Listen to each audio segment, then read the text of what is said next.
Gaza पट्टी में Hamas के कई ठिकानों पर इजराइल ने हमला बोला है। इजरायली डिफेंस फोर्स ने कहा है कि हमास के 12 से अधिक ठिकानों पर हमले किए गए हैं, कई आतंकवादी मारे गए हैं।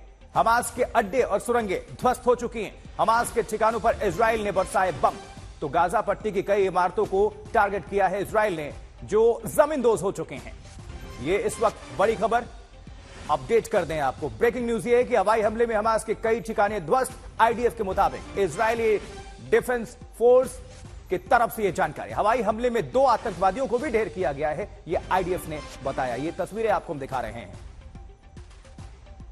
तो युद्ध फिलहाल तो कोई आसार नहीं है शांति बहाली की और युद्ध थमने का, क्योंकि ये तनातनी, ये लगातार जंग बढ़ती जा रही है। कैसे रुकेगी, कब रुकेगी ये जंग, नहीं पता किसी को। मध्यस्थता की कोशिश हो रही है, लेकिन अभी तमाम बंधक, 200 से ज्यादा बंधक हमास के कब्जे में, और जमीनी अटैक के लिए भी तैयार है पूरी तरह से इजरायली फोर्स।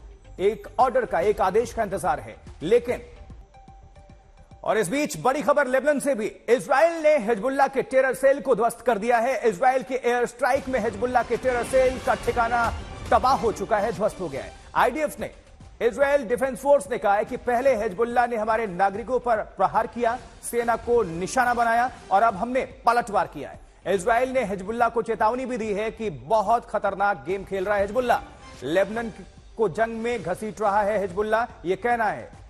और इस बीच साउथ लेबनान आप सभी को लिए चलेंगे। क्या है जंग के ताजा हालात, बताएंगे हमारे सहयोगी अशरफ वानी, उनकी मौजूदगी है लेबनान में। अशरफ, अभी क्या आप जानकारी है आपके पास है, और सीमा पर क्या हालात हैं, क्या हलचल हैं, क्योंकि जंग तो बढ़ती ही जा रही है, फिर कैसे होगी शांति बहाली?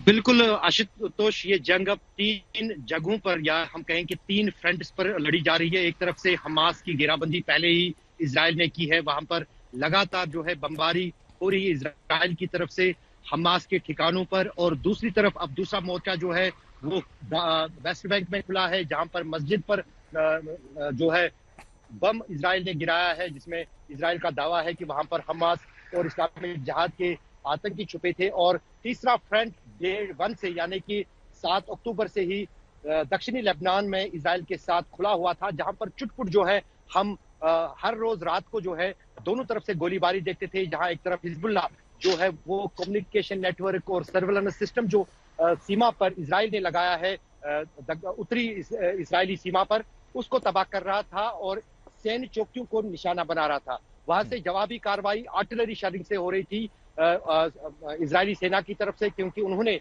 अपने नॉर्थ बॉर्डर पर काफी ज्यादा रिजर्व्स को तैनात किया है और हथियार भी वहां पर जमा किए हैं। लेकिन बीती रात जो है इसमें थोड़ा शिद्दत आई, जब इजराइल की तरफ से एरियल स्ट्राइक्स हिजबुल्लाह के ठिकानों पर किए गए। ये रात में हुए और उसमें कई सारे घरों को जो है तबाह किया गया है, क्योंकि यहाँ पर हिजबुल्लाह के पास कोई मिलिट्री इंफ्रास्ट्रक्चर नहीं है। वो आम घरों में रहते हैं जो सीमावर्ती इलाकों में हैं, परिवारों के साथ रहते हैं। लेकिन पिछले कुछ दिनों के दौरान, पिछले 10 दिन के दौरान मैं लगातार दक्षिणी लेबनान में देख रहा था कि वो पूरा इलाका आम आबादी से हिजबुल्लाह ने खाली करवाया है। वहां पर सिर्फ हिजबुल्लाह के लड़ाकू है, यानी अगर अब कोई भी मौत दक्षिणी लेबनान में होती है किसी व्यक्ति की, वो या तो हिजबुल्लाह का लड़ाकू है या तो हिजबुल्लाह का समर्थक। 4 जो है हिजबुल्लाह के कमांडर या हम कहें लड़ाकू जो है इजरायली बमबारी में अभी तक मारे जा चुके हैं। और आज भी दावा है इजराइल की तरफ से कि एक और ठिकाना जो हिजबुल्लाह है उसको उन्होंने एयर स्ट्राइक से तबाह किया है। उसमें क्या कितने लोग मारे गए हैं उसकी पुष्टि अभी हिजबुल्लाह की तरफ से नहीं हुई है। लेकिन दूसरी तरफ लगातार हिजबुल्लाह की तरफ से यहाँ लेबनान में कोशिश चल रही है कि किस तरह से आम जनता को इजराइल के खिलाफ खड़ा किया जाए, उनको सड़कों पर उतारा जाए।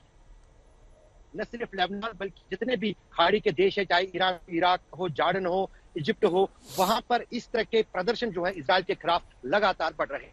बिल्कुल अशरफ, आपका बहुत बहुत धन्यवाद। और लेकिन नजर बनाकर रखिए।